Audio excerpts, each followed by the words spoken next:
నమస్కారం గురూజీ. శ్రీమాత్రే నమః. గురూజీ, ఆగస్టు మాసంలో మీనరాశి వారి యొక్క జీవితంలో జాతకరీత్యా వారి యొక్క స్థితిగతులు ఏ విధంగా ఉంటున్నాయి గురూజీ? షార్ట్ జర్నీస్ ఎక్కువగా ఉంటాయి హ్మ్. ముఖ్యంగా. అండ్ కొత్త పరిచయాలు ఏర్పడతాయి. అందులో ముఖ్యంగా పోలీస్, సెక్యూరిటీ, హ్మ్. ఏదైనా డిపార్ట్మెంట్స్ వాళ్ళతో కొన్ని కొత్త పరిచయాలు ఏర్పడతాయి ఈ ఈ నెలలో వీళ్ళకి ఓకే. ప్రత్యేకంగా. ఇక నెక్స్ట్ వాళ్ళ యొక్క కుటుంబ పరంగా చూసుకుంటే ఏ విధంగా ఉంటుంది గురూజీ? కుటుంబ పరంగా చూసుకోవచ్చు, విద్య పరంగా చూసుకోవచ్చు. ఏ విధంగా ఉండబోతోంది? విద్యా విషయంలో కొన్ని మార్పులు ఉన్నాయండి. అంటే చేస్తున్నటువంటిది ఏదైతే కోర్సెస్ ఉంటాయో మార్చుకోవడం కానీ, హ్మ్. స్కూల్స్ మారడం, కాలేజెస్ మారడం, గృహం మారడం అనేది కూడా చూపిస్తుంది ఇప్పుడు ప్రజెంట్ ఉన్న కండిషన్లో.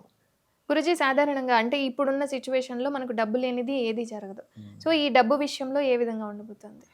ఫైనాన్షియల్‌గా అంటే వ్యాపారం మూలంగా ఫైనాన్షియల్ గ్రోత్ చూపిస్తుంది ఇప్పుడు ప్రెజెంట్ అయితే వీళ్ళకి. హ్మ్. వ్యాపారం మూలంగా డబ్బులు రావడం.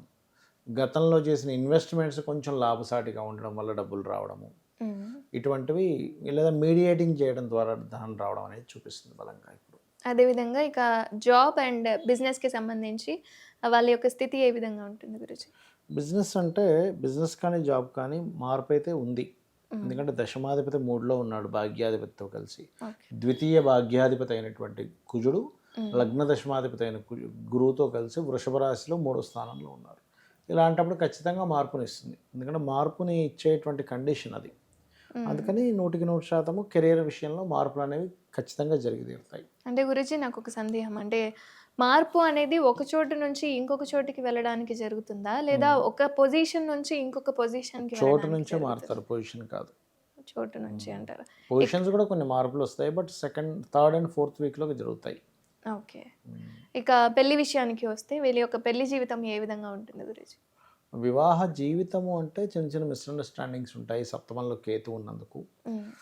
కుదరడం కూడా కొంచెం కష్టదాయకంగా కుదురుతూ ఉంటుంది. కాకపోతే గణపతిని ఆరాధిస్తూ ఉంటే వివాహం అవ్వాలి అనుకునేటువంటి సంకల్పము తొందరగా నెరవేరుతుంది. హ్మ్. వివాహ జీవితంలో ఒక్కొక్కసారి ఎలా ఉంటుందంటే అసలు ఇద్దరు పెద్ద తప్పే ఉండదు ఇద్దరిది. కానీ హ్మ్. ఏదో కారణం చేత ఇద్దరికి మిస్‌అండర్‌స్టాండింగ్ ఏర్పడుతుంది. అది పోతుంది. ఓకే. అది ఇంకా క్లియర్‌గా మీకు క్లియర్ అవ్వాలంటే ఓం కామేశ్వర ముఖాలోక కల్పిత శ్రీ గణేశ్వర అనే నామస్మరణ చేసుకుంటే ఇద్దరి మధ్యన ఉండేటువంటి మిస్‌అండర్‌స్టాండింగ్స్ కూడా తగ్గుతాయి. సో, ఇందాక మీరు చెప్పినట్టుగా ఒకళ్ళ యాహ్! మాటలు ఒకళ్ళు వేరే మాటలు విని గొడవలు వినకుండా పడుతుంటారు. చూసుకోవాలి.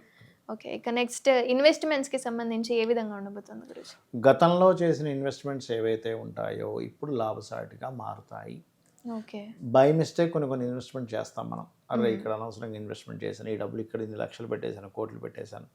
అయ్యో! అది ఎట్లాగా అనుకున్నది కాస్త ఇప్పుడు రిలీఫ్ అనేటువంటిది జరుగుతుంది. ఓకే. ఇన్ని రోజులు ఎందుకా అనుకున్నది ఇప్పుడు ఈ మంచిగా 3, ఉంటుంది. 4 నెలల పాటు ఉంది. ఈ ఒక్క నెలని కాదు. ఈ 4 మంత్స్ చూపిస్తుంది ఆ ప్రభావం అనేది. ఓకే. ఇక విదేశీ యానం ఏ విధంగా ఉండబోతుంది గురూజీ ఈ రాశి వారికి? విదేశీయానం కంటే విదేశాల నుంచి రిటర్న్ రావడానికి ఎక్కువ ఛాన్సెస్ ఉన్నాయి. ఓకే. కొన్ని రోజులు పాటు హ్మ్. ఇండియాకొచ్చి మళ్ళీ వెళ్దాము. ఇటువంటివి ఎక్కువగా చూపిస్తున్నాయి వీళ్ళకి చెప్పాలంటే. ఓకే. ఇక నెక్స్ట్ ప్రమాదాల విషయానికి వస్తే, సో, ఈ ప్రమాదం అనేది ఎక్కడైనా పొంచి ఉందా? పొంచి ఉంటే దీనికి సంబంధించిన అంటే రెమెడీస్ ఏదైనా ఉన్నాయా గురూజీ? ప్రమాదం అంటే ఒకటి అయితే ఇందాక ఒక విషయం చెప్పాలి విదేశయానంలో అది చెప్తాను. హ్మ్. విదేశాలకు వెళ్ళాలని ట్రై చేసేవాళ్ళు వెళ్ళగలుగుతారు. వెళ్ళలేరని ఏం కాదు. అయితే ఇక్కడ ఓకే. ప్రమాదం విషయం దగ్గరికొస్తే గనక ప్రమాదం జరగడం కంటే కూడా హ్మ్. జరుగుతాదేమో అనే ఊహ ఎక్కువగా ఉంటుంది ఈ టైంలో. బికాజ్ భయం. ఆఫ్ హ్మ్. రాశిలో చంద్రుడుండి హ్మ్. ఆ చంద్రుడు అండ్ రాహు సంబంధం ఇవన్నీ ఏం చేస్తాయంటే ఇమాజినేషన్, ఇల్యూజన్‌ని క్రియేట్ చేస్తుంటాయి. ఓకే. జరగకపోయినా సరే జరుగుతదేమో. స్వప్నంలో రావడం. అమ్మో! ఏదో జరుగుతదేమో అని అట్లా భయపడడం జరుగుతూ ఉంటుంది. ఈ భయం పోవాలంటే దుర్గానామాన్ని నిత్యము ఓం దుం దుర్గాయ నమః అనే నామస్మరణ గనక చేసినట్లయితే ఖచ్చితంగా బావుంటుంది.